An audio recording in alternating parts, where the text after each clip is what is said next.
محشي البصل غوفيزيتي ولا بطريقة ديالي، قبضت البصلة قطعتها بهاد الطريقة، درت مع ورق الغار الملحة خليتها تطلق، الروز درت ليه نص طلقة، غوفيزيتي حيت ولادي ما تياكلوش الكفتة ديال اللحم، درت أنا 2 مورصو ديال الصدر طحنته.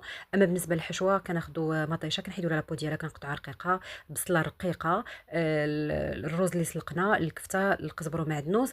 بالنسبة للتوابل درت داكشي اللي كيعجبني أنا بما أنه دجاج دونك نسمتو، غنخلي لكم التوابل لتحت وخديت كل ورقه ديال البصله. من الاحسن تعمروهم مزيان وهكا تلفوهم، ماشي ضروري يكونوا مطلوقين، واخا تزيروهم ماشي مشكل. اما بالنسبه لاصوص فخديت الماء اللي سلقت فيه البصله، زدت عليه معلقه كبيره ديال طوماط كونسونطري، الملحه، البزار، سكينجبير، شويه ديال زيت البلديه والقزبر يابس وحتى زعتر يابس.